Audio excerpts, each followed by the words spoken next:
Déjame ver ahora. YouTube.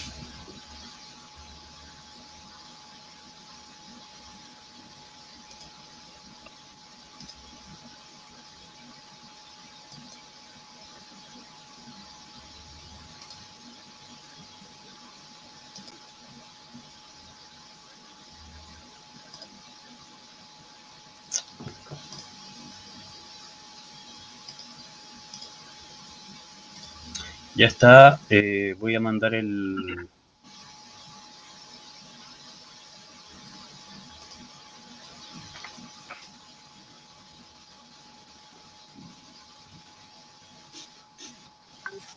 Ahí está el link por si lo quieren compartir.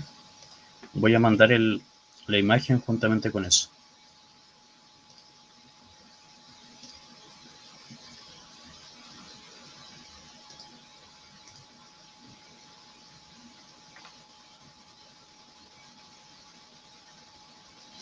¿Ya has programado actividades con eso, no?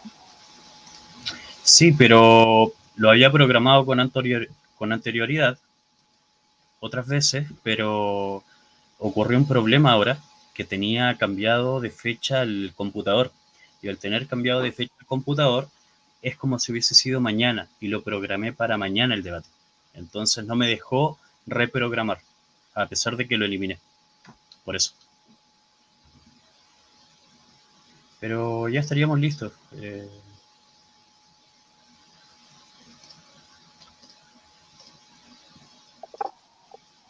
Solo Y falta... vas a hacer análisis lingüísticos, filológicos de los textos bíblicos. Sí, ahora incluso estaba viendo el tema del Éxodo, que es bastante interesante, y el otro de Sodoma, comparándolo con los registros arqueológicos que han habido. Y es genial, es increíblemente genial.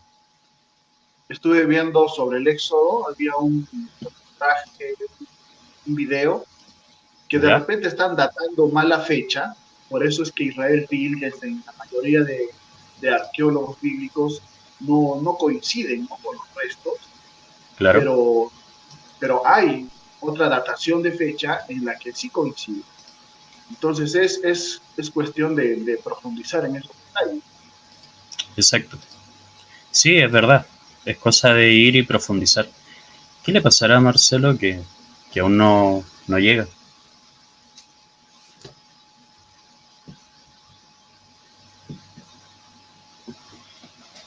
Voy a comunicarme con él a ver si contesta.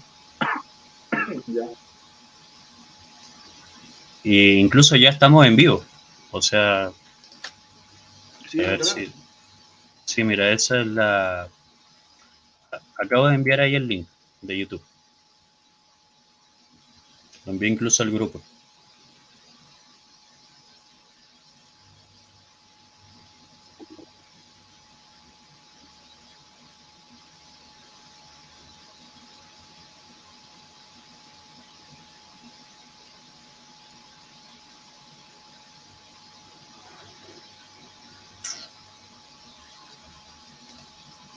No contesta, Marcelo.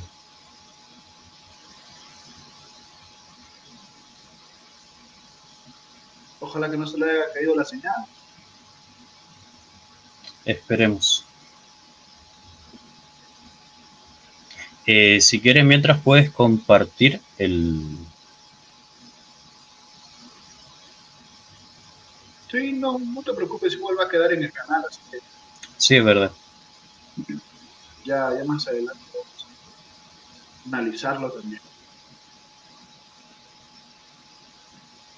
Porque en sí es un marco más histórico, ¿Ya? por eso era la referencia de Hechos 2:47, como punto de partida histórico.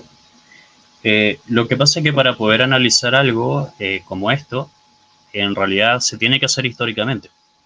No lo puedes Es hacer por un necesario, tema de fe. No se puede hacer por un tema de fe.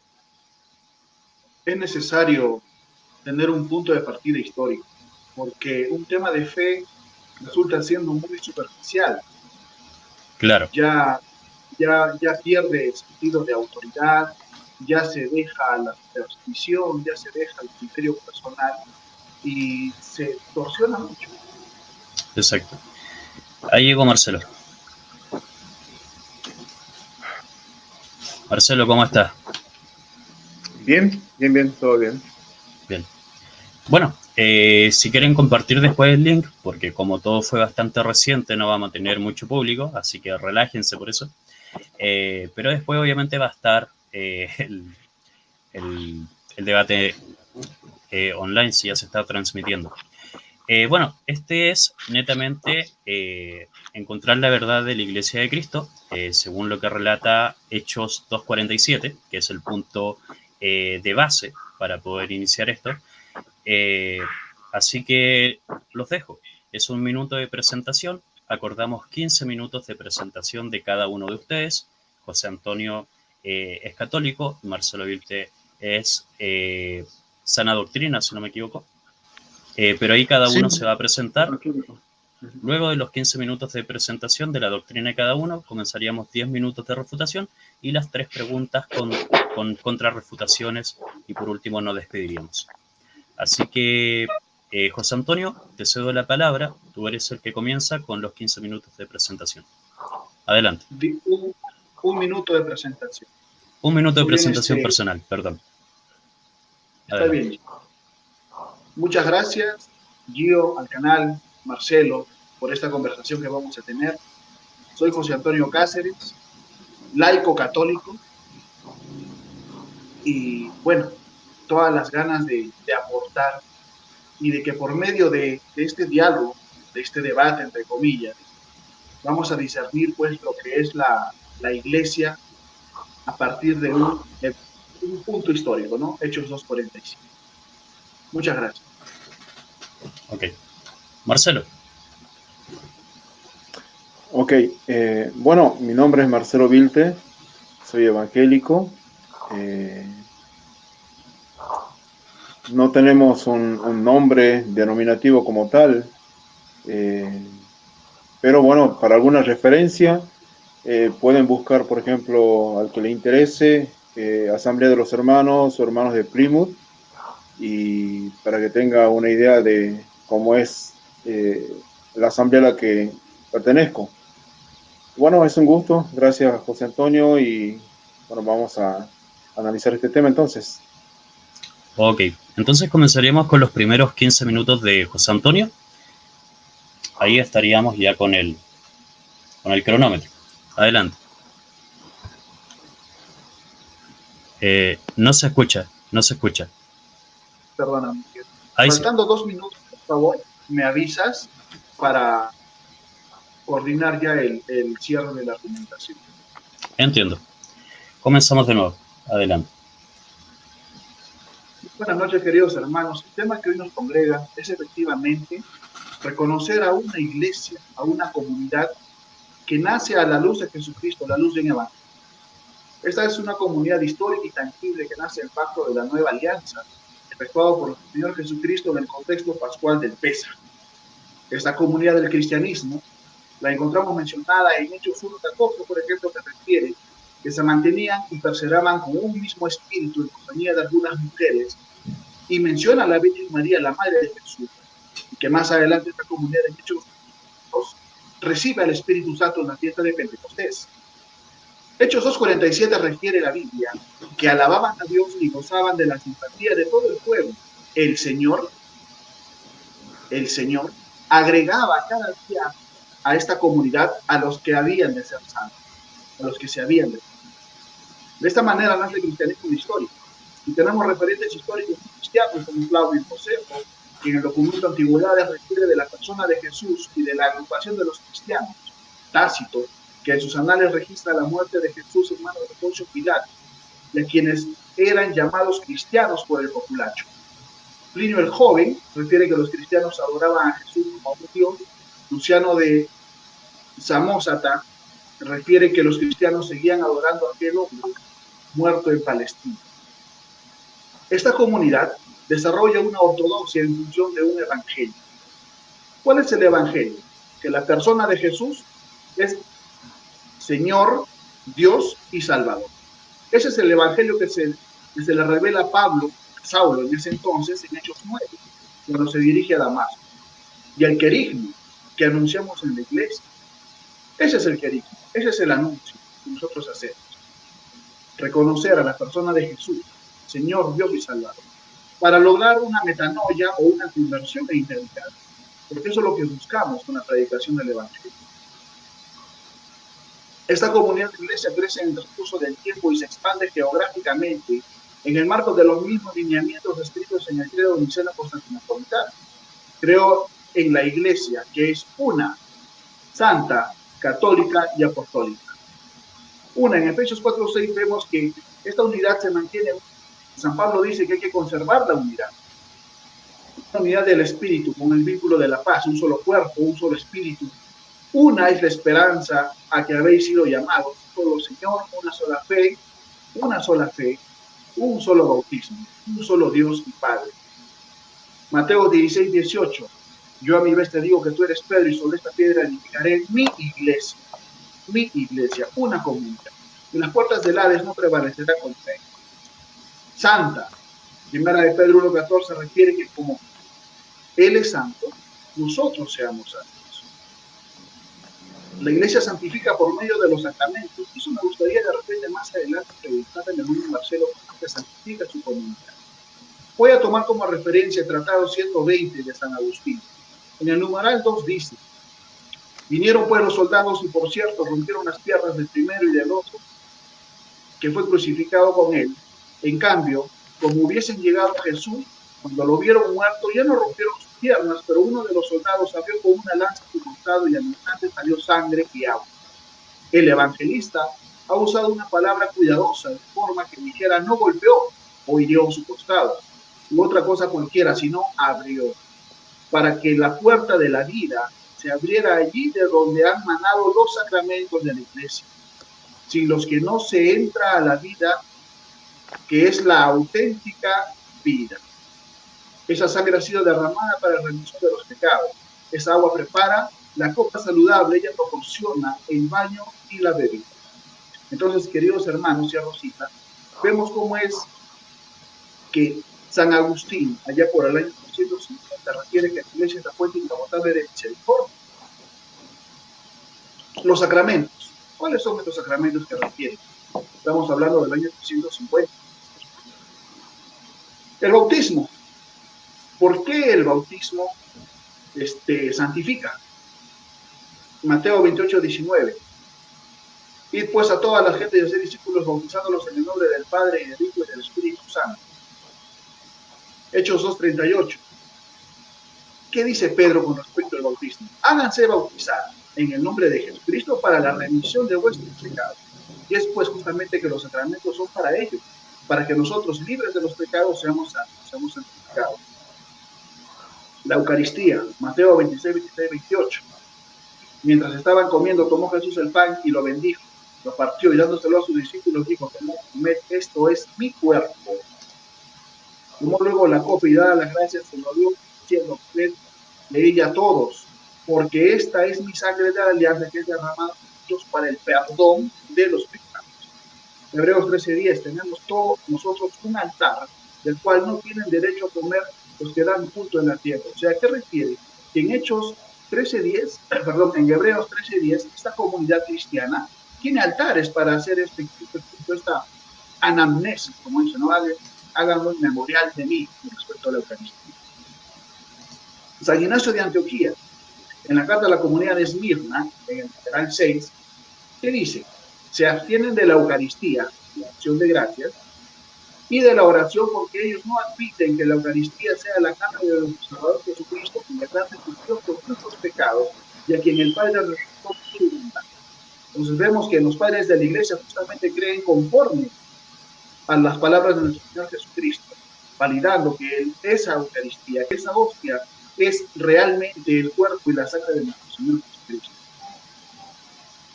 Y aún así nosotros seguimos manteniendo esta sana doctrina. En el numeral 355, en nuestro catecismo refiere: en la comunión, precedida por la oración del Señor y en la fracción del pan, los fieles reciben el pan del cielo y el cáliz de la salvación, el cuerpo y la sangre de Cristo que se entregó para la vida del mundo. Juan 6:51. Porque este pan y este vino han sido, según la expresión antigua, eucaristizados. Y nuestro catecismo cita a Justino Mártir en su Apología 1:65. Llamamos a este alimento Eucaristía y nadie puede tomar parte de él si no cree en la verdad de lo que se enseña en nosotros. Hay un sentimiento de pertenencia entre nosotros. Hablamos de una comunidad que viene avanzando por medio de una sucesión apostólica, un crecimiento histórico, ¿no?, de esta comunidad. Y dice, si no ha recibido el baño para el perdón de los pecados y el nuevo nacimiento, y si no vive según los preceptos de Cristo. Esto dice San Justino Mártir, estamos hablando del siglo I, perdón. El sacramento de la reconciliación, Juan 20:22. Dicho esto, sobre ellos y les dijo, la siguiente del Espíritu Santo, a quienes perdonéis los pecados, les quedan perdonados, a quienes se los retengáis, les quedan retenidos. Sabemos que el único que perdona los pecados es Dios, pero les da la autoridad a sus apóstoles, al sacerdocio ministerial, para que por medio de ellos se nos perdonan los pecados. Unción de los enfermos, Santiago 5:14. ¿Está enfermo alguno entre vosotros? Llame a los presbíteros de la iglesia. A los presbíteros, o sea, esta es una iglesia jerárquica, que oren sobre él y le unan con el óleo en el nombre del Señor. Y la oración de la fe salvará al enfermo, y el Señor hará que se levante. Si hubiera cometido pecado, le serán perdonados. Nuestra iglesia es católica, Mateo 28:19. Id, hacer discípulos a todas las gentes, a todo el mundo, bautizándolos en el nombre del Padre y del Hijo y del Espíritu Santo, enseñándoles a guardar todo lo que yo os he mandado, dice Jesucristo. Y he aquí, ojo con eso, y he aquí que yo estoy con vosotros todos los días hasta el fin del mundo. Mirábamos primero en Mateo 16:19, Mateo 16:18, perdón, cómo es que Jesucristo dice que las puertas del Hades no prevalecerán contra la iglesia. Y aquí en Mateo 28:20, perdón, nos dice que Él va a estar con esta comunidad histórica todos los días hasta el fin del mundo. O sea que hay una consecuencia histórica que no se va a cortar, que no va a terminar. Apostólica. ¿Por qué esta iglesia es apostólica? Efesios 2:20. Edificado sobre el cimiento de los apóstoles y profetas, siendo la piedra angular Cristo mismo. Porque son los apóstoles bajo la autoridad del Papa los que definen las verdades de fe, como sucedió en Hechos 15, en el primer concilio de Jerusalén, un hecho histórico repetido y comprobado por medio de los diversos concilios y símbolos de la Iglesia, en aras de mantener una sana doctrina y única doctrina, como refiere San Pablo a Timoteo, a Tito, como encontramos en los relatos de San Ireneo de León por cuando el martirio de San Policarpo. ¿Qué dice San Ireneo de León? Dice, abro cita, siendo yo niño, conviví con Policarpo en Asia Menor. Conservo una memoria de las cosas de aquella época mejor de las que sé ahora. Porque lo que aprendemos de niños crece con la misma vida y se hace una cosa con ella. Podría decir que el lugar donde el bienaventurado Policarpo se solía sentar para comentar sus vidas y vidas en el garaje, su vida, sus rasgos físicos y estudios del pueblo. Él contaba cómo había convivido con Juan y con los que había visto el Señor. Decía que se acordaba muy bien de sus palabras, explicando lo que había oído de ellos acerca del Señor, sus milagros y sus enseñanzas. Había recibido todas estas cosas de los que habían sido testigos oculares del verbo de la vida. Policarpo lo explica todo en consonancia con las Escrituras. Por mi parte, por la misericordia que el Señor me hizo, escuchaba yo entonces con diligencia todas estas cosas, procurando tomar nota de ellas, no sobre el papel, sino en mi corazón, y siempre, ¿no? Y siempre por la gracia de Dios. Entonces vemos, hermanos, cómo es que hay una sucesión histórica en la transmisión de una enseñanza. Ojo con eso. Policarpo no solo recibió la enseñanza de los apóstoles y conversó con muchos que había visto a nuestro Señor, sino que fue establecido como obispo de Esmirna en Asia por los mismos apóstoles. Yo le conocí en mi infancia, dice San Diego, ya que vivió mucho tiempo y dejó esta vida siendo muy anciano con un gloriosísimo martirio. Vemos entonces, queridos hermanos, cómo es que esta comunidad trasciende en el tiempo. Es una comunidad histórica, visible, tangible. Vemos entonces lo que es una iglesia apostólica, porque por medio de los concilios y de los sínodos, estos apóstoles han tomado decisiones por esos apóstoles. Validada también es una verdad universal, que incluso mi oponente cree, porque yo sé que Marcelo cree que los 27 libros del Nuevo Testamento son palabra de Dios. Esos 27 libros fueron definidos en el Concilio de Roma del año 332 bajo la autoridad del Papa Nicolás I, y los libros deuterocanónicos fueron definidos en el Concilio de Hipona y Cartago. Entonces esos 27 libros que son palabra de Dios han sido definidos por la Iglesia Católica y es una verdad de fe que cree toda la comunidad cristiana. Por eso es que la Iglesia es columna y baluarte de la verdad. Yo lo puedo probar. Puedo también probar, por ejemplo, que las comunidades a las que Pablo escribió sus cartas pertenecen a esta comunidad de Hechos 2:47, llamadas cristianismo o Iglesia Católica. Por ejemplo, la carta a los romanos fue enviada a la Iglesia Católica Apostólica Romana del Rito Latino. La carta a los Corintios fue enviada a Corinto, Grecia, Iglesia Católica griega. Gálatas, o Galacia, Turquía, Iglesia Católica Siria. Efesios, Turquía. 2 minutos. 2 minutos, gracias. 2. Adelante. Filipenses, Filipo Macedonio, Iglesia Católica griega. Colosenses, Colosa, ciudad bizantina de Jonás, Iglesia Católica bizantina. Tesalonicenses, Tesalónica, Grecia, Iglesia Católica griega. Entonces vemos que hay una conexión histórica a la que Pablo envía sus cartas. Esta comunidad ha desarrollado una ortodoxia. La ortodoxia es el conjunto de enseñanzas, tanto orales y escritas, siendo la Biblia parte de esta ortodoxia, siendo la Biblia la revelación escrita de todas estas enseñanzas que dejó Jesucristo. Verbum Dei 9, para terminar, dice: así pues, la Sagrada Tradición y la Sagrada Escritura están íntimamente unidas y compenetradas, porque surgieron ambas de la misma divina fuente. Se funden en cierto modo y tienen un mismo fin, ya que la Sagrada Escritura es la palabra de Dios en cuanto se consigna por los escritos bajo la inspiración del Espíritu Santo. Y la Sagrada Tradición transmite íntegramente a los sucesores de los apóstoles la palabra de Dios, a ellos confiada por Cristo Señor por el Espíritu Santo, para que con la luz del Espíritu de la verdad la guarden fielmente, la expongan, la disputan con la predicación, donde se sigue que la Iglesia no deriva solamente de la Sagrada Escritura, su certeza acerca de todas las verdades reveladas. Por eso se ha de recibir y venerar ambas con un mismo espíritu de piedad. Y efectivamente, eso es lo que nosotros vimos de Primera de Juan 1:3, que nuestros apóstoles han enseñado lo que han recibido de manera oral y de manera visible. Lo han conocido a Cristo y se han mantenido esa enseñanza de manera fiel, validada en la sucesión apostólica. Eso es todo, mis queridos hermanos. Muchas gracias. Ok. Precisamente ya estábamos ya en los 15 minutos. Muchas gracias, todo bien explicado. Adelante, Marcelo. Tienes 15 minutos para tu presentación. Ok, bueno, muchas gracias. Gracias por la exposición de José Antonio. Bueno, yo más bien voy a tratar de distinguir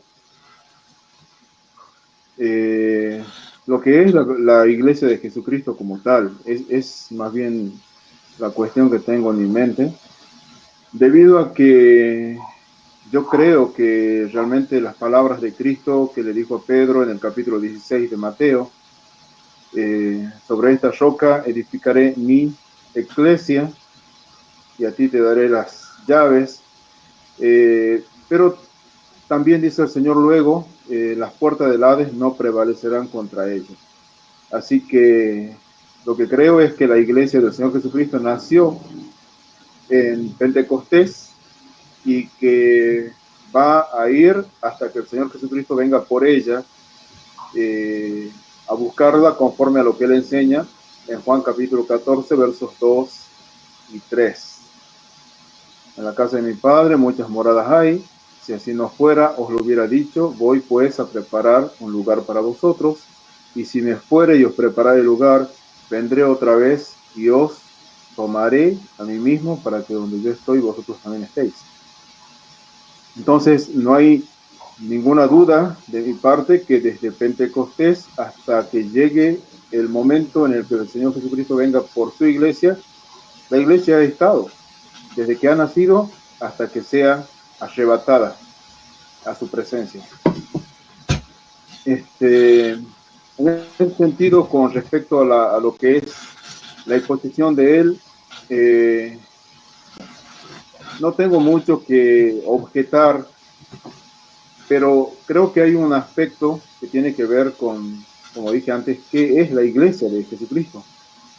Porque yo creo que muchas veces el problema, la cuestión es de que uno se enfoca en un grupo religioso. En este caso, por ejemplo, decimos o dicen, ¿verdad?, los que están afiliados a esta religión, por llamarlo de algún modo, la Iglesia Católica Apostólica Romana es la Iglesia del Señor Jesucristo. Yo creo que la Iglesia de Cristo trasciende lo que es el grupo religioso. Así también hay otros grupos religiosos que dicen, nosotros somos la Iglesia de Cristo y los que no forman parte de nuestro grupo no lo son. Bueno, yo creo que la Iglesia trasciende, la Iglesia de Cristo trasciende el grupo religioso. Eso es lo primero que quiero dejar en claro. Es cierto que hay, digamos, por cuestiones de doctrina, una separación. No podemos pensar en todo igual, del mismo modo. Pero, ¿qué es básicamente la Iglesia del Señor Jesús? La Iglesia del Señor Jesús es una compañía, es una congregación de salvos. Creo que esto es muy importante para distinguir lo que es la Iglesia con respecto a lo que puede ser un grupo religioso.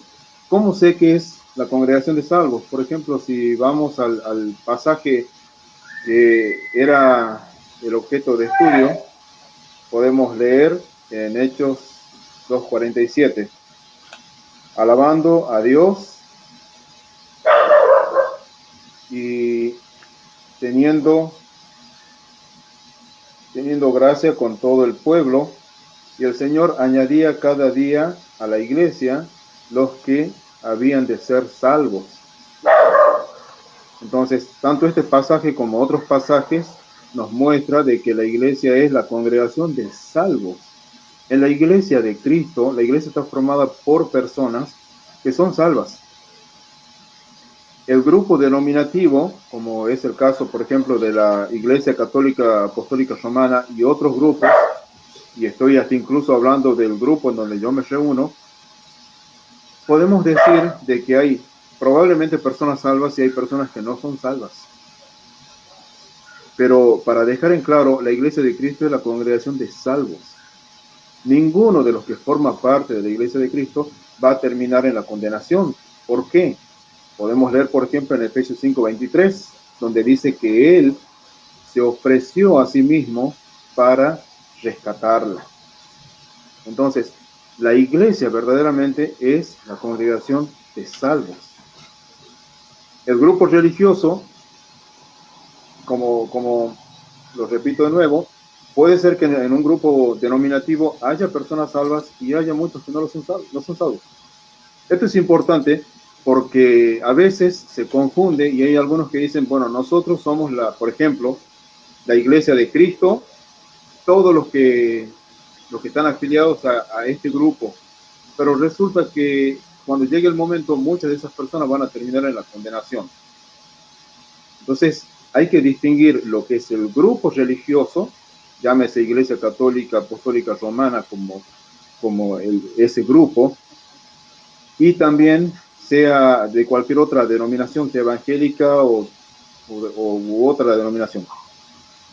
Entonces, repito, la iglesia es la congregación de salvos.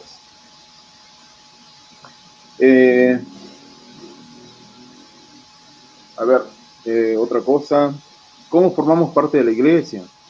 Bueno, creo que hay varios pasajes, pero por citar, por ejemplo, el Evangelio de Juan, capítulo 1, el versículo 11 y 12. Leemos que dice de este modo. Dice, a lo suyo vino y los suyos no les recibieron. Está hablando del pueblo. Hay quienes sí le recibieron, por supuesto. Pero luego dice, más a todos los que les recibieron, aún en Israel y también fuera de Israel, dice, les dio potestad de ser hechos hijos de Dios, a los que creen en su nombre. Así que, ¿cómo una persona puede llegar a ser parte de la iglesia del Señor Jesucristo? Bueno, a los que le recibieron, a los que creen en su nombre. De la forma en la cual una persona puede llegar a formar parte de la iglesia es justamente por recibirle mediante la fe. Efesios 2:8, porque por gracia sois salvos por medio de la fe. Es la fe el medio que hace que una persona sea añadida a la iglesia. Hechos 2:47. Dice que el Señor añadía a la iglesia cada día a los que iban a ser salvos. ¿Y cómo es esto? A través de la predicación de la palabra. Creo que hay más pasajes. Por ejemplo, Juan 5:24 dice, el que oye mi voz, ahí está hablando de oír, y cree, oye y cree al que me envió, tiene vida eterna. Y no vendrá a condenación, mas ha pasado de un estado que es muerte espiritual a otro estado que es vida. Así que por lo tanto, una persona que tiene vida eterna, según las palabras de Cristo, es añadido a la iglesia del Señor Jesús. O sea, ¿cómo es que somos añadidos a la iglesia de Cristo? A través de la fe, porque por gracia sois salvos por medio de la fe. Esto es lo que nos hace pertenecer a la iglesia de Cristo y por eso es que trasciende el grupo religioso. A veces los grupos religiosos suelen tener sus tradiciones, sus prácticas y pero creo que el mensaje desde el principio, también lo podemos leer en Mateo, capítulo 28, si me permiten, verso 20. El verso 19 dice, por tanto, id, es la gran comisión a los discípulos, id y doctrinad a todos los gentiles. Bueno, acá nos habla de ir y predicar el evangelio. O sea, a todas las naciones. Bueno, yo creo que la Biblia que tengo en este momento, creo que es la Reina Valera del 909, me parece. Dice, doctrinad a todos los gentiles o a todas las naciones, bautizándolos en el nombre del Padre y del Hijo y del Espíritu Santo, enseñándoles que guarden todas las cosas, y aquí yo estoy con vosotros todos los días hasta el fin del mundo. Así que, por lo tanto, el Señor está enviando a predicar. ¿Cómo se puede ser parte de la iglesia? Es a través de la predicación del Evangelio. Y el Evangelio tiene un mensaje, se llama mensaje de salvación, tiene verdades que se tienen que anunciar a las personas. Y las personas, por citar, yo voy a citar solamente las tres verdades. La primera verdad es la condición del hombre. Por cuanto todos pecaron, o sea, es decirle a las personas, esta es tu condición, es el diagnóstico. La segunda verdad dice, la paga del pecado es muerte. Romanos 6:23. O sea, ¿qué es lo que le espera a la persona de seguir en esa condición? Dios va a juzgarlo, va a hallarlo culpable y va a condenarlo. La primera verdad se debe creer, la segunda verdad se debe creer, la tercera verdad es la medicina. El Señor dice, por ejemplo, Juan 3:16, de tal manera amó Dios al mundo, que ha dado a su Hijo unigénito para que todo aquel que en él cree no se pierda, mas tenga vida eterna. Dice, para que todo aquel que en él cree, se debe de creer en el mensaje del Evangelio, se tiene que creer que somos pecadores, se debe de creer que hay un juicio y una condenación, y se debe de creer que hay alguien que murió como sustituto del creyente, para que todo aquel que en él cree no se pierda, mas tenga vida eterna. Entonces, por lo tanto, el que cree en el Señor Jesucristo es salvo, y el que es salvo es añadido a la iglesia. Por eso digo, la iglesia de Cristo trasciende esa frontera denominativa. Es un error pensar que la Iglesia de Cristo es simplemente este grupo religioso. En los otros grupos religiosos, aunque tal vez es probable que haya también algunas doctrinas que no sean correctas, las doctrinas esenciales son justamente esta, es la predicación del Evangelio. Y entonces yo creo, siendo evangélico, que dentro de los católicos hay católicos sinceros que de verdad han creído en el Señor Jesucristo y son salvos, que son parte de la iglesia. No puedo creer que todos, porque veo algunas dificultades en eso. Creo que, por dar otro ejemplo, dentro de la iglesia adventista también hay algunas personas que son salvas, aunque también disiento con ellos en muchas doctrinas, creo que no son interpretadas correctamente, pero ese es el punto. Las sectas se suelen caracterizar porque creen que solamente su grupo es el que forma parte de la iglesia y el resto están todos mal. Y si ustedes ven lo que enseñan las sectas enseñan eso. En el caso nuestro de los evangélicos, creemos que la persona puede ser salva y ser añadida a la iglesia de Cristo a través de la predicación del verdadero evangelio y que aún dentro de otros grupos hay personas que son salvas y forman parte de la iglesia. Ahora, tal vez yendo un poco a la historia, yo tengo que concluir que la iglesia católica apostólica romana es diferente, ok, gracias, es diferente de la iglesia bíblica en algunas cosas. Por doctrinas, tengo que concluir que tiene algunas doctrinas diferentes. En segundo lugar, entiendo que realmente la Iglesia de Cristo ha estado, porque no es el grupo, pero sí las personas que son salvas, también en la Iglesia católica. No digo que no, eso no lo niego, porque la Iglesia siempre ha estado.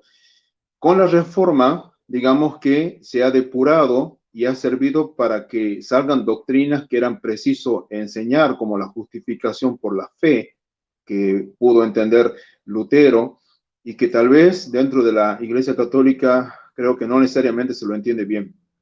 Pero esa depuración fue necesaria. Por cierto, Lutero tampoco quería hacer una reforma, pero la Iglesia ha estado, todo este tiempo ha estado. No, yo no lo niego, no digo que dentro de lo que es el grupo religioso de católicos no hay la Iglesia. Creo que sí lo hay. La cuestión es volver a las Escrituras y ellas nos van a decir cómo es la Iglesia en realidad. Bueno, eso por el momento.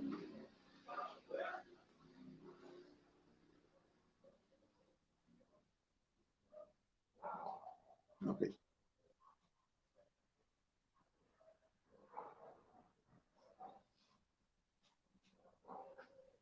Está No se sin te oye, audio. Diego. Ahora sí. Bueno, Marcelo, excelente exposición. Utilizaste muchos versículos, mucha Biblia y un buen análisis de lo que es la iglesia. Ahora vamos a pasar a los 10 minutos de refutación, que comenzaría directamente José Antonio. ¿Estás preparado? ¿Todo ok? Adelante cuando me digas. Ok. Muy bien. Entonces, queridos hermanos, el 3 de enero de 1521, mediante la bula Decet Romano, se excomulga a Martín Lutero porque justamente atenta contra la doctrina de la Iglesia. En el transcurso de la historia ha habido muchos cismas, muchas personas que han sido excomulgadas por atentar contra la doctrina de la Iglesia. Esa doctrina, que hace un momento les explicaba,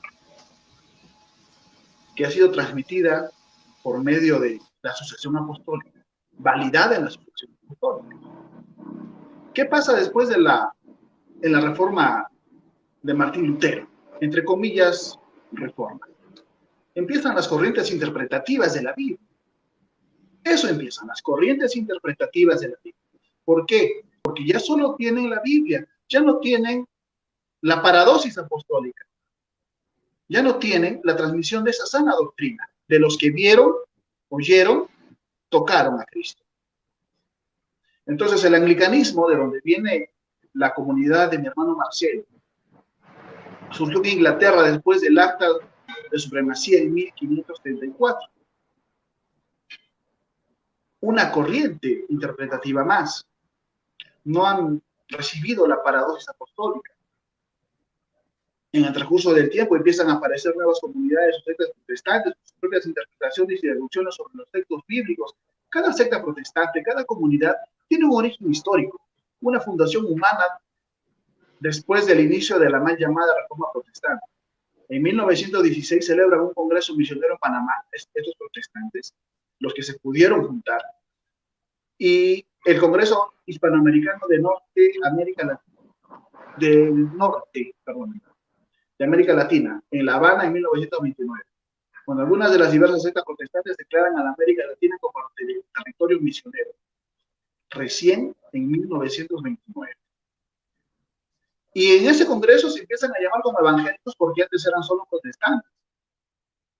Por cuanto a sus creencias es demostrable la gran diferencia en sus deducciones bíblicas, que ellos llaman doctrinas. Por ejemplo, las sectas históricas como el luteranismo, calvinismo, bautizan niños, algunas todavía creen en los sacramentos, en los dogmas marianos, creen en la Eucaristía como manifestación de la gracia de Dios.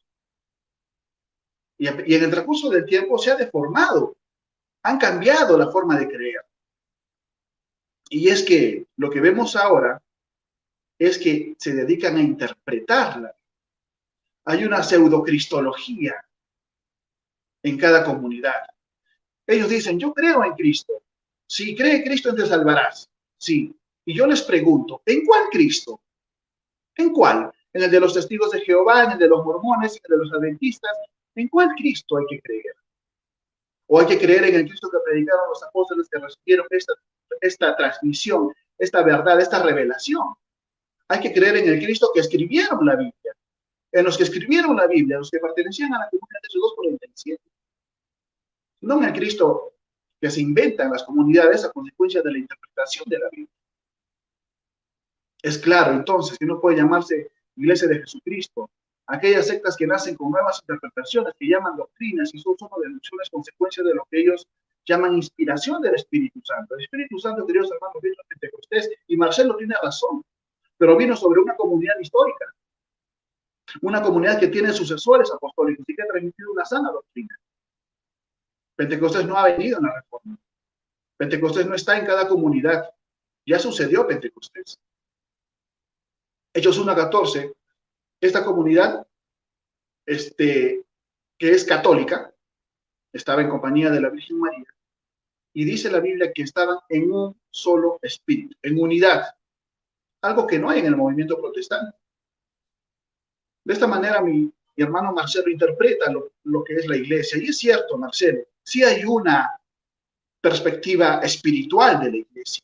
Tú eres mi hermano, claro que sí, eres cristiano como yo, definitivamente, pero no a plenitud.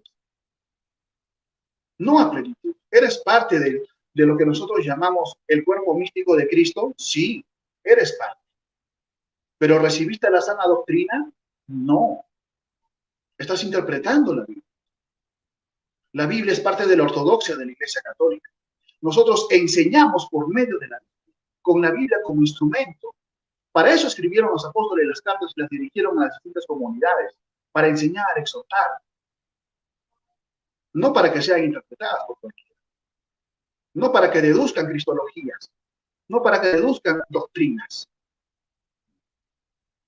Todos los puntos que yo podría refutar en sí, pues los puedo centrar en eso, en que las comunidades, ahora protestantes, después de la reforma de Martín Lutero, de la pseudo-reforma, no mantienen esa coinonía apostólica, no han recibido esa paradosis apostólica, la coinonía que refiere Hechos 2:42, que todos estaban en comunidad, coinonía, una comunidad pero que participa, todos participan en la iglesia. Ahora, hay algo importante que yo veo en las comunidades protestantes, que las comunidades protestantes no adoran a Dios. ¿Por qué? En Éxodo 7:16, Yahvé manda a decir al faraón, deja partir a mi pueblo para que me adoren en el desierto. ¿Qué se necesita para adorar? Sacerdotes, altares, culto, liturgia.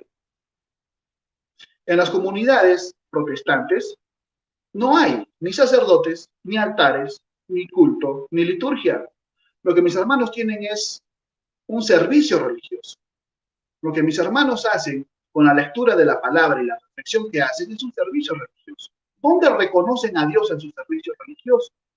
Porque en Apocalipsis 5:8 vemos que para adorar al Cordero lo reconocen. Eso es adorar en espíritu y en verdad, reconocerlo. En la Iglesia Católica adoramos al Señor porque lo reconocemos en espíritu y en verdad, porque por la efusión de su espíritu esas especies son consagradas y realmente es el cuerpo y la sangre de nuestro Señor Jesucristo. Lo reconocemos ahí. Presencia real de Jesucristo. Alma, cuerpo, sangre y divinidad. Si a un católico le preguntas, ¿dónde está Cristo? El católico te va a señalar el sagrado, porque ahí está presente. Si a un hermano separado le preguntas, ¿dónde está Cristo? Eso, silencio, porque no lo va a ver, no lo reconoce. Es una fe subjetiva, es una fe relativa. ¿Dónde ven a Cristo mis hermanos separados? Entonces, esos servicios religiosos no es un punto de adoración. Y la iglesia es para adorar al Señor. Para eso es que Yahvé sacó a su pueblo de Egipto, para que lo adoren, libres del pecado, libres de la esclavitud. Y nosotros, para ir a comulgar, tenemos que estar confesados, libres del pecado, libres del pecado. Esa es la verdadera adoración. Entonces, para hablar sobre los hermanos de Plymouth, sus fundadores, Edward Crowley, John Nelson Darby, Anthony Norris Glover, se separaron. Hay dos corrientes, hay una rama que son los hermanos abiertos y otra rama que son los hermanos exclusivistas. Gracias, Gio. Entonces vemos cómo es que en el transcurso del tiempo, después de lo que se llamó la Reforma Protestante, surgieron muchas comunidades, surgieron muchas ideas de lo que es ser cristiano, pero todas alejadas de lo que realmente es ser cristiano. Mi hermano Marcelo hablaba de la salvación de Efesios 2:8.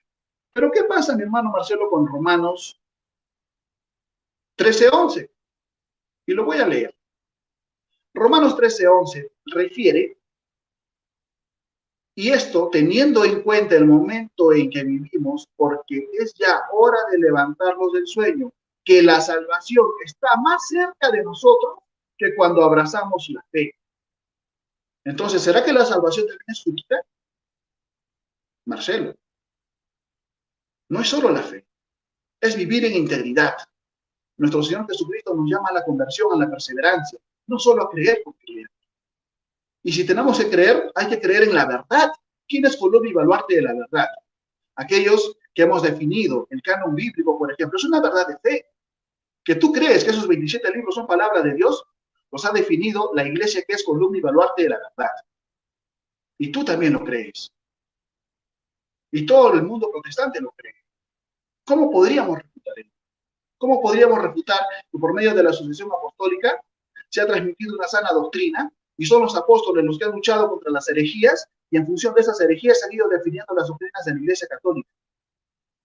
Y toda la Iglesia Católica, tanto el rito latino como los ritos de Oriente, tenemos esa unidad doctrinal, una sola doctrina.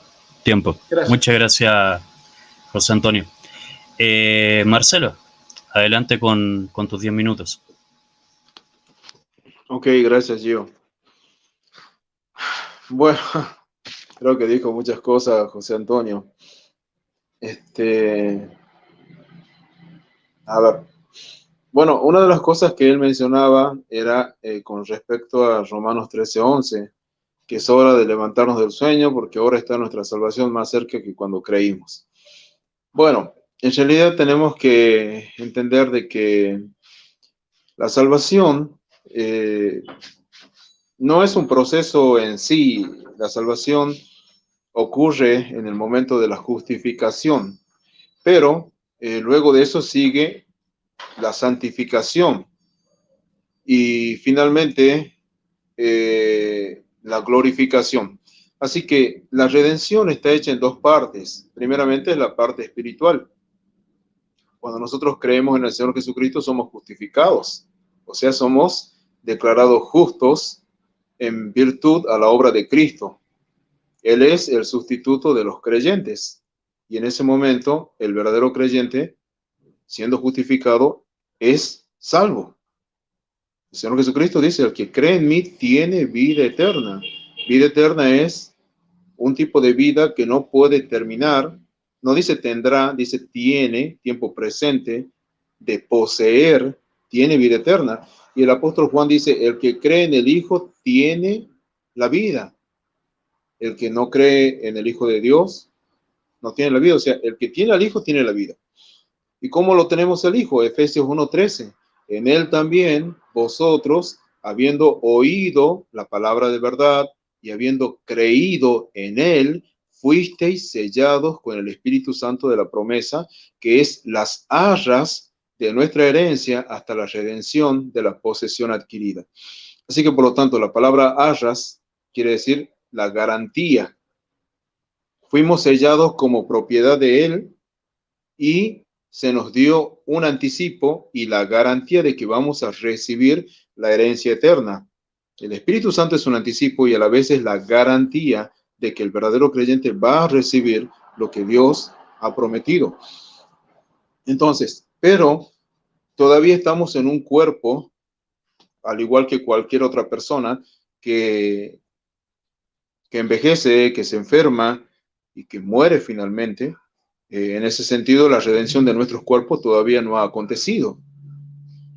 Por eso es que el apóstol dice, tenemos este tesoro en vasos de barro. Así que mientras que somos salvos y espiritualmente fuimos redimidos, la segunda parte de la redención todavía no ha ocurrido. Eso va a ocurrir cuando el Señor Jesús venga. 1 Tesalonicenses capítulo 4, verso 12. Entonces, eso por un lado. Fuimos salvos a través del sustituto en la justificación. Estamos siendo salvos mientras vivimos en este mundo a través de la santificación. Salvos del pecado en el sentido de alejarnos del pecado, de vivir vidas santas. Y seremos salvos del pecado, como dice la palabra, en el sentido de cuando ocurra la glorificación, ya no habrá la debilidad que tenemos hoy, que todavía estamos en este cuerpo, porque todavía no ha venido el Señor Jesús. Pero eso explicando solamente Romanos 13:11. Ahora, otra cosa, él mencionaba, por ejemplo, en relación a que dentro del Evangelio no hay sacerdotes. Bueno, tenemos que hacer una diferencia con respecto a lo que es Israel. Israel y la iglesia no son lo mismo. Eso tenemos que distinguirlo. Si bien es cierto que del Antiguo Testamento podemos sacar muchas enseñanzas, también es cierto de que la nación de Israel, el pueblo de Israel y la iglesia de Cristo son dos pueblos diferentes. En la Biblia nos dice que todo cristiano verdadero es un sacerdote, para empezar. Y tenemos que ofrecer algo. Ahora, con respecto a la liturgia, bueno, nosotros celebramos la Cena del Señor, conforme Él lo enseñó, que sería la Eucaristía. La diferencia básica es simplemente que no creemos en la transubstanciación, sino creemos que tanto el cuerpo, tanto el pan como el vino son símbolos de su sangre. Voy a dar un ejemplo. En realidad, la Eucaristía no es el fin en sí misma. La Eucaristía apunta a la cruz. ¿Cómo yo sé que apunta a la cruz? Porque en Juan 6, creo que es el verso 51, el Señor Jesucristo dice, y el pan que yo daré es mi carne, la cual yo daré por la vida del mundo. La pregunta es, ¿en dónde dio Jesucristo su carne? En la cruz. Porque Él ofreció su cuerpo en la cruz. O sea, la Eucaristía no es un fin en sí misma. Y aún cuando el Señor está celebrando la última cena, el Señor Jesús dice, esto es mi sangre del nuevo pacto, que por muchos se derrama. La pregunta es, ¿En dónde derramó el Señor Jesús su sangre? ¿En la cena? ¿Él derramó el contenido de la copa? No. Su sangre fue derramada en la cruz. El contenido de la copa fue bebido, no fue derramado. Así que evidentemente el Señor Jesucristo, cuando nos habla tanto en Juan 6 como también en los pasajes que hablan de la institución de la cena del Señor, apuntan a la cruz. La Eucaristía no es un fin en sí mismo. Así que tanto el contenido de la copa como el pan están apuntando a Cristo en la cruz. Si no fuera esto así, entonces bastaba con la cena y no había necesidad de cruz. Bueno, no es el tema, pero quería solamente mencionarlo. Yo creo que tenemos que ser como los de Berea. Los hermanos en Berea escucharon a Pablo y Pablo, siendo un apóstol, le enseñó, predicó a Cristo y dice que los hermanos lo escucharon, pero luego fueron a las escrituras para ver si lo que Pablo había dicho era realmente así. Entonces, muchas veces el católico romano acusa a los evangélicos y al resto de los protestantes porque realmente hay muchos grupos, adventistas, testigos, mormones, en fin. Y creo que hay muchos grupos que realmente interpretan mal la palabra de Dios. Pero si hay un lugar donde tiene que ocurrir el encuentro es en la palabra, es en la Biblia. Todo tiene que ser sometido al examen bíblico. La Biblia es el molde, tenemos que llevar toda doctrina a la Biblia y si realmente aparece en la Biblia diremos, bueno, es una doctrina correcta, pero si en algo se diferencia de lo escrito, entonces tengo que decir que no está bien. Y eso tengo que tomar y hacer pasar por el filtro de la palabra, tanto a católicos como a evangélicos, como a testigos, como a adventistas y como a mormones. Y todo aquel grupo sectario del protestantismo que venga con enseñanzas, todo pasa por la Biblia, gracias a Dios. Entonces, bueno, con respecto a eso, Lutero no estaba buscando realmente dividir la iglesia. Lutero lo que estaba buscando era corregir las cosas que estaban mal. Y creo que realmente esa fue su intención. La cuestión es que él terminó simplemente excomulgado. ¿Qué más? Yo creo que el catolicismo, aunque no es el tema de hoy, cuando tomamos las doctrinas católicas y las llevamos a la misma Biblia, estoy hablando del grupo religioso, ¿verdad? Entonces vamos a ver que también falla en muchas de las doctrinas porque las doctrinas católicas se hicieron en cientos de años y todo tiene que ser pasado por la Biblia. Hay doctrinas católicas que cuando pasan por la Biblia, y yo doy un solo ejemplo, por ejemplo, la iglesia primitiva no llamaba Madre María. ¿Qué más? No se postraban delante de María. En Hechos 1 podemos ver a María presente. Ellos no la ponían en el medio para todos arrodillarse delante de ella. Y tampoco había, por ejemplo, imágenes. Estoy solamente señalando, no hay nada malo con que haya una imagen. El problema es qué es lo que hacemos con la imagen. Y la verdad es que la Iglesia Católica no tiene ninguna instrucción para hacer esas imágenes. Ellos se basan en otros pasajes, pero en realidad no existe esa instrucción. Aunque reconozco que no hay nada de malo con una imagen, que es inexacta, por cierto. Bueno, creo que ya deben estar ya el tiempo y bueno, continuamos.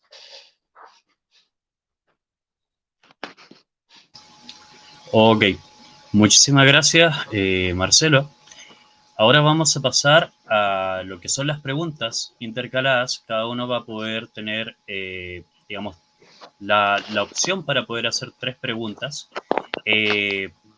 Y después de la respuesta de la persona, pueden, digamos, contraargumentar dentro del mismo tiempo.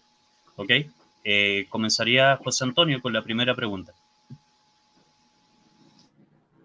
Quería preguntarte si iba a haber tiempo de contrarrefutación. Sí, pero son dentro de las mismas preguntas. No va a haber Ya. un tiempo aparte, digamos,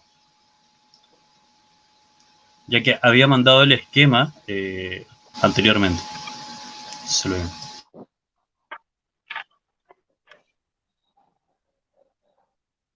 A ver, mi primera pregunta para mi hermano Marcelo. A la luz de primera de Timoteo 3:15, Iglesia Columna y Baluarte de la Verdad, ¿contra qué herejía ha combatido mi hermano, su comunidad, y qué verdad de fe han definido? Ok.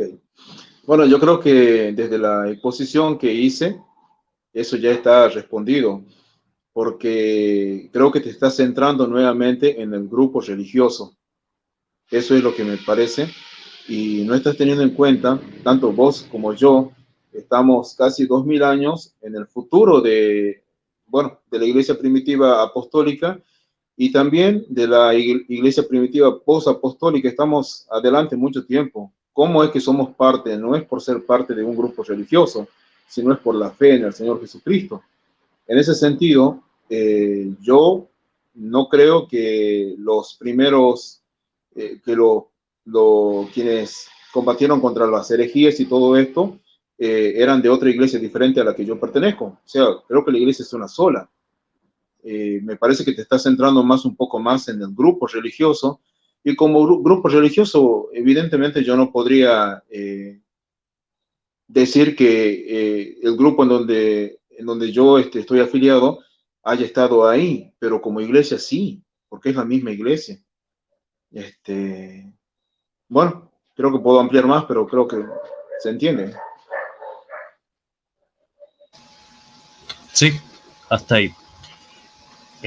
José Antonio, ¿tienes algo que decir contra esa respuesta? ¿O? Efectivamente, como he venido exponiendo, la Iglesia de Cristo es una comunidad, sí, también es espiritual, pero ante todo es una comunidad histórica y tangible. Y cuando la Biblia refiere que esta comunidad es columna y baluarte de la verdad, es porque tiene la autoridad dada por Jesucristo, cuando dice usted aten y desaten, para definir la doctrina, para definir, por eso es apostólica. En Hechos 15 es la comunidad quien define la no circuncisión. Y en el transcurso de la historia es la que lucha contra las herejías, y a medida que va luchando contra las herejías va definiendo la doctrina. Y parte de esa, la verdad, son esos 27 libros del Nuevo Testamento, mi hermano, que tú crees que es palabra de Dios, definidos en el Concilio de Roma en el año 382. La iglesia es columna y baluarte de la verdad, la iglesia tangible e histórica. La comunidad de Hechos 2:47, de la que estamos conversando, es como una comunidad que trasciende en la historia. Y sí, te repito, también eres parte del cuerpo místico de Cristo, pero de manera imperfecta. Porque al no recibir, mi hermano, la enseñanza apostólica, la paradosis apostólica, al no estar en coinonía, como dice Hechos 2:42, con esta comunidad, caen en la interpretación de los evangelios. Ok, muchas gracias. Marcelo, tu primera pregunta la puedes hacer. Ok, gracias. Bueno, y creo que tendría que usar las mismas palabras de él como para formular la pregunta, ya que él dice que es una iglesia histórica, y como dije antes, en la iglesia primitiva naciente, Hechos capítulo 2, y aún en Hechos capítulo 1 estaba María presente. Y cómo es que hay esa diferencia, que estando la iglesia con María no le rendían ningún tipo de culto, no le llamaban madre, no se postraban ante ella. ¿Y cómo ha llegado hasta esta iglesia que él dice que es histórica y que tiene las enseñanzas apostólicas a hacer esto cuando la Biblia no ilustra esto por ninguna parte? Es un ejemplo, ¿no? Adelante, José Antonio. A ver, primero hay que desaprender muchas cosas y limpiarnos de prejuicios. La Iglesia Católica, lo que hacemos es exaltar, bienaventurada me llamarán todas las generaciones, y eso es lo que hacemos con la Virgen María. Y te voy a poner un ejemplo que sí se hace. En el San Justino, en el año 110 a 165, escribe, y lo puedes verificar, mi hermano. Abro cita.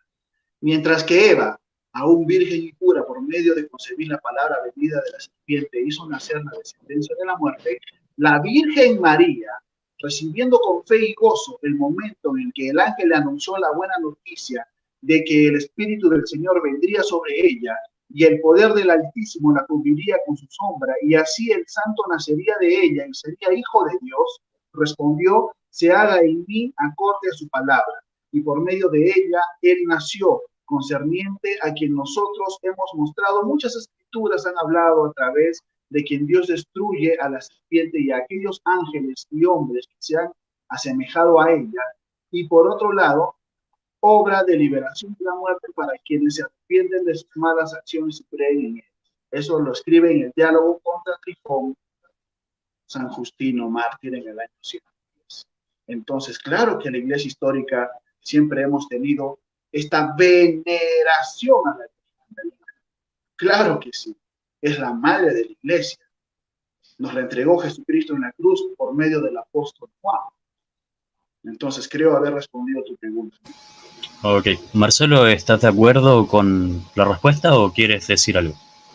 O sea, es su respuesta, claro. No puedo estar de acuerdo porque veo que ya ahí hay unas diferencias debido a que él quería, el pasaje central era justamente Hechos 2:47.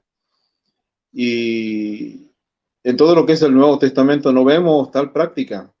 El apóstol Pablo no está instruyendo a ninguna de las iglesias sobre el tema, tampoco lo hace Pedro, tampoco lo hace Juan, tampoco lo hace Santiago, entendiendo que Santiago hasta incluso era el hermano del Señor Jesús. Entonces, ninguno de los apóstoles menciona a que haya este tipo de veneración que hoy la Iglesia Católica Apostólica Romana tiene con respecto a María. En el Nuevo Testamento no hay nada de eso. O sea, no estoy diciendo de que no haya un reconocimiento, que no haya una valoración, que no haya un amor, que no haya todo esto, una honra, pero la forma en la que la ICAR practica esta veneración no tiene nada que ver con lo que dice el Nuevo Testamento. Así que por eso no puedo estar de acuerdo y termino señalando que de este modo, si bien es la respuesta de él, no está haciendo justicia a lo que él mismo expone cuando dice que es la iglesia que nació en Pentecostés. No lo veo para nada. Y aunque algunos de los padres apostólicos hayan tenido ciertos pensamientos, cuando vamos a la Biblia, que tenemos que, como dije, someterlo todo a la Biblia, vemos de que hay diferencias. Eso sería mi... Ok. Ok, muchas gracias, Marcelo. José Antonio, tu segunda pregunta. A ver, justamente lo que acaba de decir Marcelo. ¿Dónde dice en la Biblia que yo debo creer solo lo que dice en la Biblia? Por favor.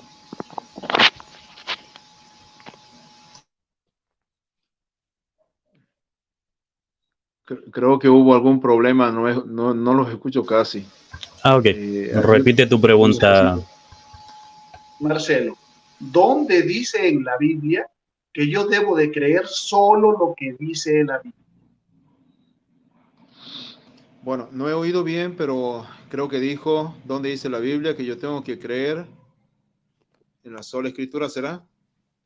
No, me estoy argumentando, estoy tomando como pregunta tu argumento. Tú dices que debo creer solo lo que dice la Biblia. ¿Dónde dice eso en la Biblia? Bueno, a ver, déjame ver si entendí, porque no sé por qué lo tengo despacio. Ahí alguien estaba llamando. Pero, ¿dónde dice la Biblia que solo tengo que creer en lo que dice la Biblia? ¿Eso era? Ok. Bueno, primeramente, creo que estamos de acuerdo en que el Nuevo Testamento es de inspiración divina. Así que en ese sentido, tenemos tanto el Antiguo Testamento como el Nuevo Testamento como inspiración divina. Esto, por cierto, no lo ha decidido la Iglesia Católica Apostólica Romana. Lo que la Iglesia hace es reconocer los libros inspirados. No es que la Iglesia Católica dice como una especie por poder propio, esto es inspirado. No, el que hace esto es Dios. Los hombres lo que hacen es reconocer. En ese sentido, al ser la palabra de Dios, al tener la instrucción ahí revelada a los apóstoles, bueno, es la palabra definitiva, es la instrucción para la iglesia. Ahora, fuera de lo que es lo escrito, no hay inspiración. Si fuera que fuera de lo escrito hay inspiración, bueno, creo que se le pudiera adosar perfectamente a la Biblia lo que creen que es inspirado, pero eso ni siquiera los católicos lo hacen. O sea, tienen la tradición. El problema con la tradición es que no habría problema si es que tiene concordancia con lo que dice la Biblia. El problema es que muchas veces la tradición católica no dice lo mismo que dice la Biblia, sino que está en una oposición. Y entonces yo tengo que entender que lo inspirado es de Dios y lo otro puede ser una mala interpretación y doctrinas humanas. Ok, muchas gracias, Marcelo. José, ¿estás de acuerdo o tienes algo que refutar ahí? Mucho que decir. Contrarrefutar. Okay. Obviamente no existe este texto. Obviamente eso es parte de los prejuicios que tiene el mundo evangélico, el mundo protestante, a consecuencia de las corrientes interpretativas que hablaba en mi reputación. Si mi hermano Marcelo cree que esos 27 libros son palabra de Dios, es porque aquellos apóstoles a los que el Señor les dio la autoridad de atar y desatar y sopló sobre ellos el Espíritu Santo y lo recibieron en Pentecostés, lo definieron en el Concilio de Roma del año 382. Pertenecían a una comunidad, a la de Hechos 2:47. A esa comunidad pertenecían los apóstoles y los discípulos, los escritores bíblicos. Esos libros fueron utilizados en la tradición apostólica, en la liturgia eucarística. Eso podemos encontrar en los relatos de Dioniso de Areópago, por ejemplo, que relata cómo es que se usan esos libros. San Atanasio hace un canon, relata, describe un canon incompleto. La Biblia Peshitta de las comunidades sirias tienen también un contenido de libros. Pero es que en Cartago y en Hipona, que se definen los deuterocanónicos del Nuevo Testamento, y son los libros que mi hermano cree que son palabras de Dios definidos por una comunidad histórica y tangible, que es columna y baluarte de la verdad, que es la Iglesia Católica. Entonces, no es que la Iglesia Católica reconozca algo, la Iglesia Católica tiene la autoridad para validar, porque es columna y baluarte de la verdad. Entonces, que mi hermano Marcelo tenga la Biblia, la interpreta, es una verdad incompleta. Está como el eunuco, falta Felipe, falta un integrante de esta comunidad que le instruye en la verdad, en la sana doctrina, en la paradosis apostólica, porque la revelación ha sido dada por palabra y por actos, por hechos, por liturgia. La Biblia sale de la iglesia, no la iglesia sale de la Biblia. Gracias. Ok, muchas gracias. Marcelo, tu segunda pregunta. Bueno, a ver, siguiendo por la misma línea, entonces,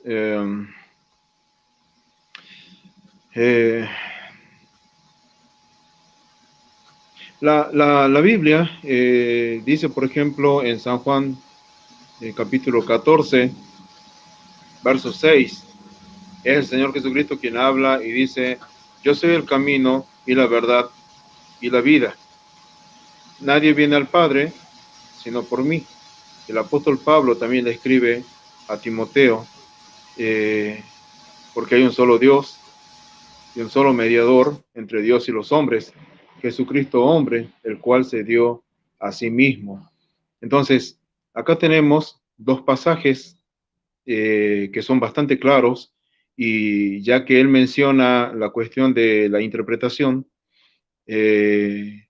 quisiera que él haga una breve exégesis entonces, o por qué ellos, explicando, ¿verdad? Por qué ellos dicen, por ejemplo, que se puede ir a Dios por María, cuando Jesucristo dice: yo soy el camino, no dice María, no dice nadie más, y luego dice: nadie viene al Padre sino por mí, y luego dice que solamente hay un mediador. Entonces, ¿cómo es eso de que María puede ser una mediadora, y cómo ajustan su doctrina a una verdad bíblica tan clara.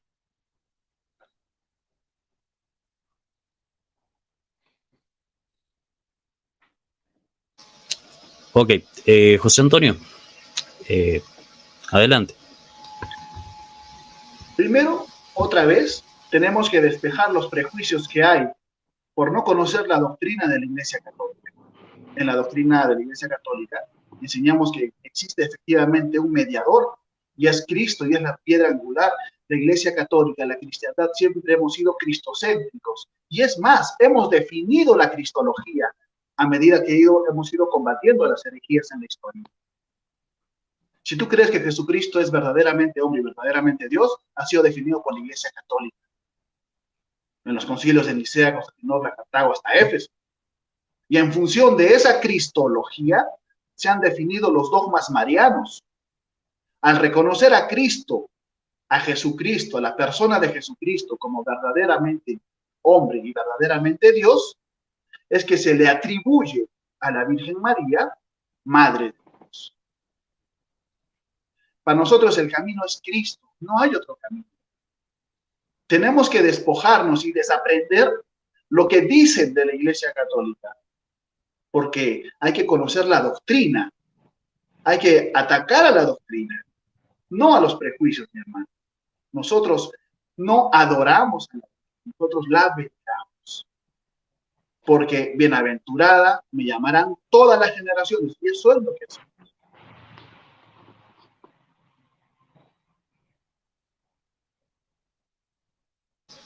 Marcelo, ¿estás de acuerdo con esa respuesta o estás en algo en contra? Bueno, yo creo que no respondió exactamente la pregunta, porque la pregunta tenía que ver con María como mediadora. O sea, los textos que yo presenté, Juan 14, dice, nadie viene al Padre sino por mí, pero muchas veces he escuchado a los católicos decir, vamos a Dios por María. O el apóstol Pablo le escribe diciendo que hay un solo mediador. Entonces, ¿cómo es eso de que a veces dicen que es ella mediadora? O sea, el punto es, creo que de nuevo en su respuesta lo que él ha hecho es ir a lo que es el grupo religioso, pero el grupo religioso se ha formado en cuanto a sus doctrinas en cientos de años. Los primeros, digamos, los que empezaron a hacer una especie de transición a lo que es el catolicismo romano, no tenían pensado en que iba a ser lo que hoy es la Iglesia Católica Apostólica Romana, en primer lugar. Ellos eran la Iglesia de Cristo. Cuando dice que definieron ahí los libros perfectos, pero eso es reconocer solamente, reconocer y compilar libros que desde el principio se reconocían. ¿Por qué? Porque se escribió a las iglesias, cada iglesia, y luego empezaron a hacer copias, así que esos libros eran reconocidos desde el principio. De modo oficial, se lo hizo en el momento en el que se celebró esto, ¿verdad? Pero antes de eso, ya esos libros eran reconocidos. Así que creo que no respondió la pregunta en cuanto a María como mediadora o como intercesora, una cuestión así. Y creo que se fue de nuevo a lo que es el grupo religioso, descuidando un poco lo que es la iglesia como un organismo vivo espiritual. Se fue de nuevo en su respuesta al grupo religioso. Es lo que creo. Ok, muchas gracias. José Antonio, la última pregunta.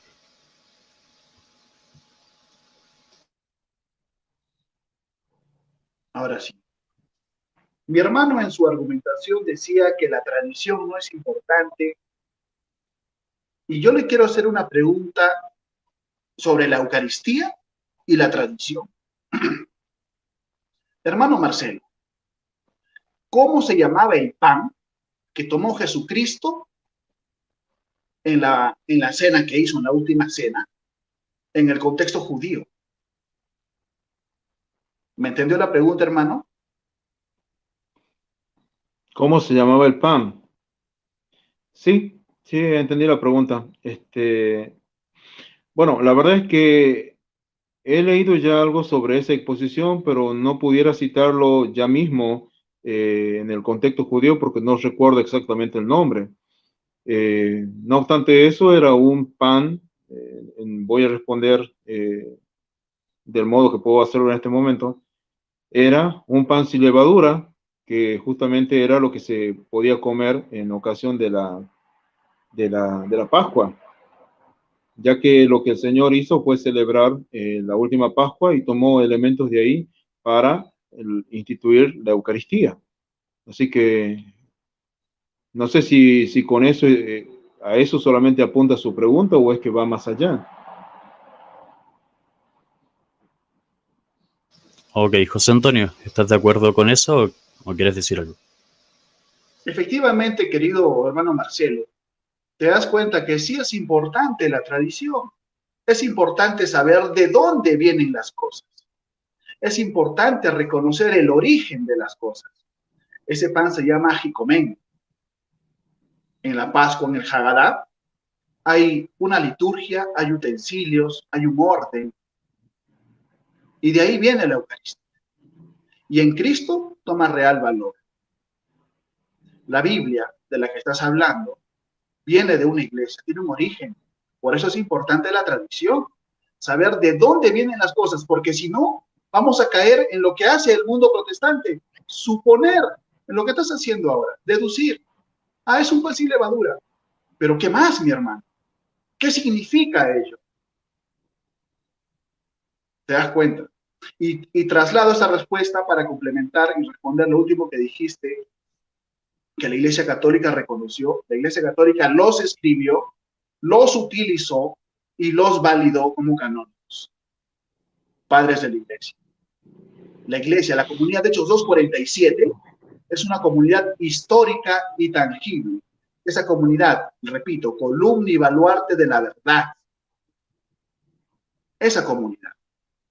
Ese es el centro de este debate, reconocerla como tal. Y creo que he dado argumentos suficientes para ello. Y que el movimiento protestante empezó después de una llamada reforma, pero ya con un problema que tú me has venido demostrando hasta ahora y respondiendo a esta última pregunta, que interpretan, suponen, deducen. Si ustedes dicen, cree en Cristo y te salvarás, ¿en cuál Cristo, mi hermano? Gracias. Ok. Marcelo, última pregunta para José Antonio. Bueno, la verdad es que hace un rato me entraron dos llamadas a las que rechacé y creo que eso fue lo que hizo que el volumen de los dos lo tenga muy bajo, por la verdad es que no los escucho casi, a vos te escucho un poquito más que a él. No he podido oír bien lo que él estaba argumentando ahí, pero bueno, creo que luego lo voy a oír mejor. Entonces, de todos modos, antes de hacer la última pregunta, creo que bueno, en tu buena voluntad, Gio, podremos, tanto con José Antonio, seguir viendo más de estos temas, porque creo que da para mucho más. Acá simplemente es una línea nada más. Bueno, mi pregunta final para él sería, si es que siendo parte de la Iglesia Católica Apostólica Romana, si es que José Antonio cree que él va a llegar finalmente al cielo o es que piensa que hay alguna posibilidad de que él se pierda, de que finalmente sea condenado, pero teniendo en cuenta esto de que él es miembro del grupo religioso que es la Iglesia Católica Apostólica Romana. Quisiera saber eso de él de modo personal. Muy bien. Querido hermano Marcelo, a diferencia del mundo protestante y de la teología que han desarrollado en función a la antropología teológica, nosotros reconocemos algo, que Jesucristo nos ha hecho justicia. Somos justificados. Pero ¿qué pasa con esta justificación? Es progresiva. Por eso en Apocalipsis encontramos que seremos juzgados según nuestras obras. Nuestro Señor Jesucristo nos dice, el que persevere se salvará. Nuestro Señor Jesucristo nos dice, me dieron de comer, me dieron de beber, me vistieron.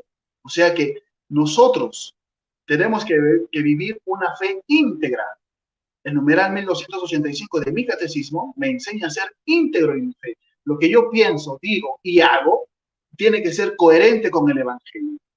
Recordemos que en 1 Corintios 9:27, San Pablo castigaba su cuerpo para no perder la salvación que él predicaba, lo hacía para dominar la concupiscencia, mi hermano. Si yo seré salvo, está en la voluntad de Dios. Lo que a mí me corresponde es perseverar, vivir el Evangelio, predicar el Evangelio, invitarte a ti, mi hermano, a que vuelvas a la iglesia de Cristo. Esa es mi misión. Y en función de eso, seré juzgado, porque quien juzga es Dios, no yo.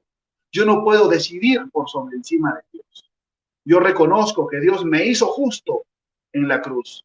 Y yo al bautizarme he sido revestido de Cristo. Y es Cristo el que vive en mí.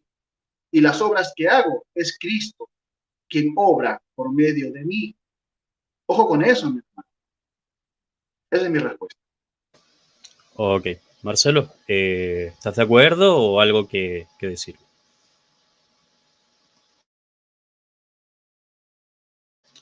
No tienes tu micrófono encendido. Agradezco la invitación de José Antonio, perdón, de corazón se la agradezco. Con respecto a su respuesta, bueno, creo que la palabra enseña de que si vamos, por ejemplo, a Efesios 2, 8, 9 y 10, creo que ahí está el resumen de lo que es la salvación. El apóstol Pablo escribe, por gracia sois salvos, por gracia. Y el verso 9 es claro, no por obras. Cuando dice no por obras, se refiere a ninguna obra. No es solamente obras de la ley, sino ninguna obra, porque dice para que nadie se gloríe. Se le está escribiendo a una iglesia gentil. Y finalmente, el verso 10 dice, porque somos hechura suya, creados en Cristo Jesús para buenas obras. Entonces, ¿se debe de perseverar? Sí, tenemos que perseverar, pero no tenemos que perseverar para ser salvos. Tenemos que perseverar siendo salvos. ¿Por qué? Porque cuando dice somos hechura suya, está hablando de alguien que ha nacido de nuevo. Creados en Cristo Jesús, está hablando de una persona salva. O sea, no es el medio, las obras. Las obras son el resultado de haber nacido de nuevo.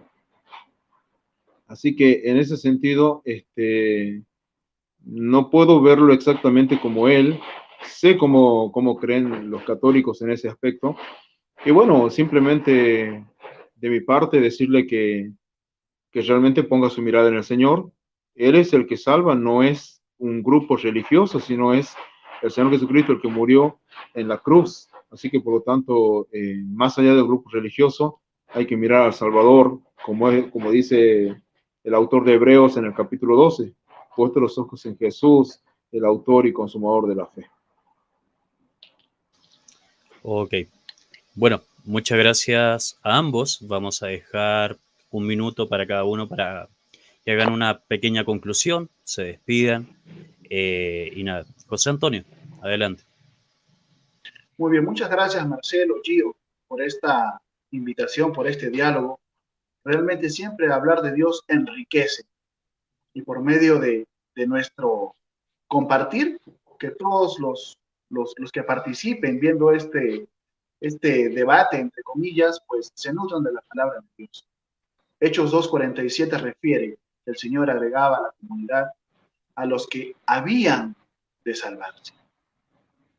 Y nuestro Señor vendrá a juzgarnos, vendrá a juzgarnos, como dice Apocalipsis 20, en función de nuestras obras, o sea, de cómo hemos vivido nuestra fe en integridad. Muy bien, queridos hermanos, yo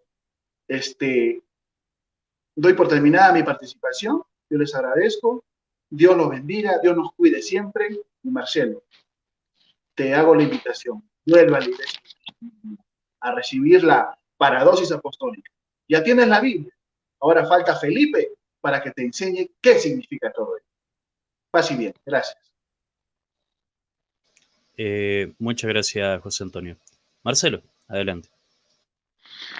Bueno, te agradezco, Gio, también a José Antonio. Bueno, que podamos programar para continuar entonces analizando la palabra. Te pido permiso también para poder publicar el video, si es que me permitís, en mi canal. Gracias. Y bueno, gracias, José Antonio, por el debate y más allá del debate, bueno, por compartir la palabra, procurando llegar a conocer la verdad, más que nada. Así que bueno, un abrazo, Dios les bendiga mucho y bueno, estoy a la disposición para que podamos continuar en esto, en estudiar un poco la Biblia. Dios les bendiga. Ok. Bueno, muchas gracias a todos, también a la gente que está viendo.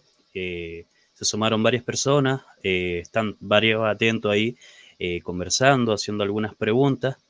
Ya en las próximas veces que tendremos más debates, vamos también a interactuar con las personas que van a estar ahí en el chat en vivo, para que puedan hacer sus preguntas y si están de acuerdo, obviamente, los participantes pueden contestar. Así que muchas gracias a todos. Ahí hay varios que se animaron a debatir. Así que cualquier cosa me escriben al interno. Hay varias personas que ya me conocen y programamos futuros debates. Así que también a suscribirse para estar ahí atentos. Muchas gracias a todos, que estén muy bien y como ustedes dicen, que Dios los bendiga. Eso. Claro.